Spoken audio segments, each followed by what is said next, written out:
यहाँ लोगे आप रेनकोट 50 रुपए का, वहाँ मिलता है 150-200 रुपए का। गर्म टोपी, हैंड ग्लव।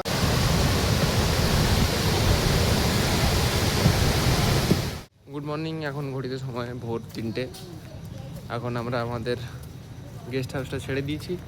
এখন আমরা যাচ্ছি হরিদ্বারের বাস স্ট্যান্ডের দিকে। ওখান থেকে আমাদের গৌরীকুণ্ডের জন্য বাস পার হেড আমাদের পড়েছে 600 করে। আর আমাদের রিপোর্টিং টাইম হচ্ছে 3:30। আমাদের বাস এখান থেকে ছাড়বে 4টার সময়।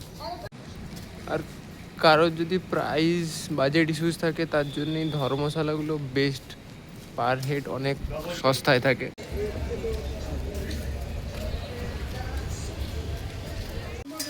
আর এই আমাদের বাস, আমাদের সিট নাম্বার 17, 18, 19। यहाँ लोगे आप रेनकोट 50 रुपए का, वहाँ मिलता है 150-200 रुपए का। गर्म टोपी, हैंड ग्लव सब होता है, मफलर, टोपी, सॉक्स। यहाँ आपको मिनिमम सामान मिलेगा। ये मोबाइल कवर है 40 रुपए का, लेकिन 30 रुपए का दे देते हैं। थैंक यू भैया। ঠিক আছে আঙ্কেল জি, থ্যাংক ইউ। যারা যারা কেদারনাথে আসবে এখান থেকে আঙ্কেলের কাছ থেকে thank you uncle ji, thank you. ये फर्स्ट बोनी मैंने करा आपका। Thank you uncle ji, thank you.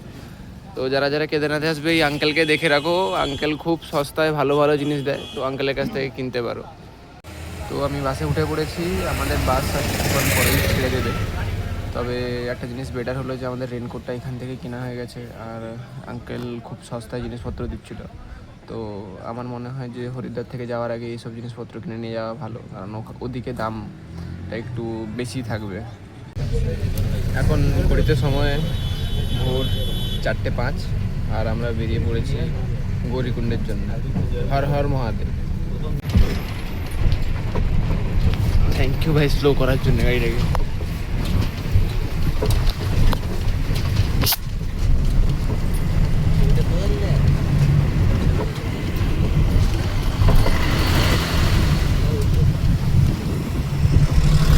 আর আমাদের গৌরীকুণ্ড যাওয়ার রাস্তায় বাসটা একটা জায়গায় দাঁড়িয়েছে।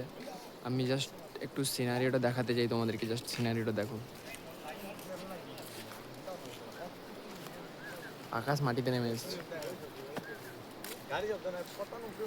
তো আমরা আপাতত একটা ধাবার সামনে দাঁড়িয়েছি।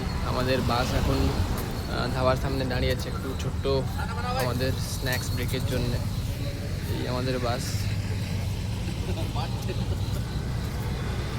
আর এই হচ্ছে গিয়ে আশেপাশের দৃশ্য, মানে অসাধারণ। আমি দেখাচ্ছি একটা সুন্দর দৃশ্য আরো। এইখানে এই জায়গাটা আমাদের বাসটা দাঁড়িয়ে আছে, আর এই হচ্ছে সেই দৃশ্য।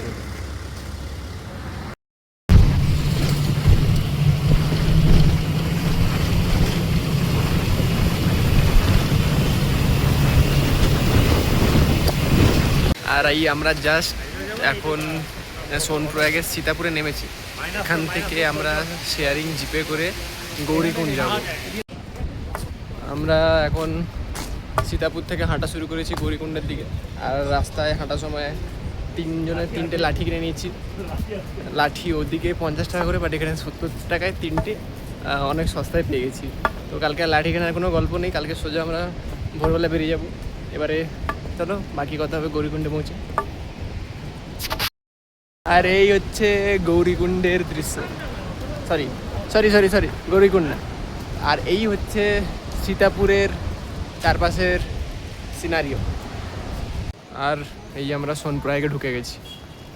তো আমরা সীতাপুর থেকে সোনপ্রয়াগ তো হেঁটে চলে এসেছি, কিন্তু আমরা সোনপ্রয়াগে স্টে করব না।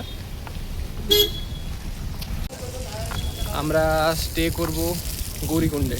কারণ যদি সোনপ্রয়াগে আমরা স্টে করি তো কালকে এখান থেকে আমাদের গৌরীকুণ্ডে যেতে হবে। গৌরীকুণ্ড থেকে আবার তখন হাঁটা শুরু করতে হবে, যেটা আমাদের জন্য অনেকটা লেট হয়ে যাবে। তো আমার মতে যারা যারা কেদারনাথ দর্শনে আসছো তাদের গৌরীকুণ্ডে স্টে করাটা অনেক বেটার হবে রাদার দ্যান সোনপ্রয়াগ।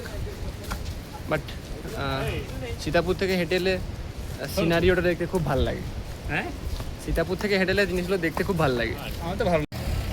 এটা হলো যারা যারা প্রাইভেট গাড়ি মানে বাইক 4 হুইলার নিয়ে আসছে ওদের পার্কিং এরিয়া। তো ওরা এখানে পার্ক করে যেতে পারে। আর বন্ধুরা এই হলো মন্দাকিনী নদী। আমার পেছনে তোমরা এখন মন্দাকিনী নদীকে দেখতে পাচ্ছ। আমরা এখন হেঁটে চলেছি গৌরীকুণ্ডের পথে, আর সাথে আমাদের সাথে বয়ে চলেছে মন্দাকিনী নদী।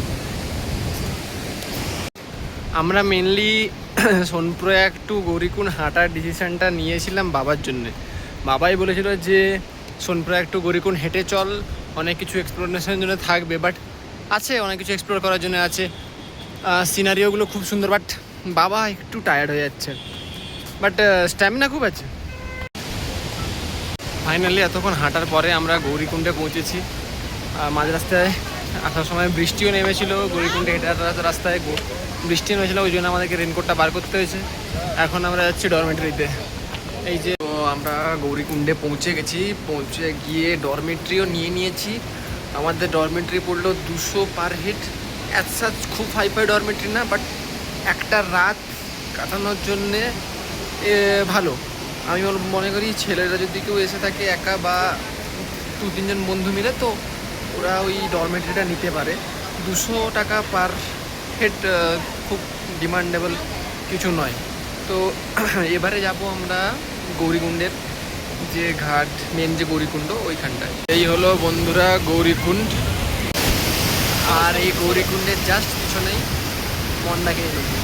স্রোতটা ভালোই আছে নদীর, নদীতে যে একটা স্রোতের যে সাউন্ডটা খুব সুন্দর, মনে হচ্ছে ডরমেটরি থেকে শুনতে মনে হচ্ছে যেন বৃষ্টি পড়ছে। আর এই গৌরীকুণ্ডের ব্যাপারে একটা খুবই কথা প্রচলিত আছে যে এই সেই কুণ্ড যেখানে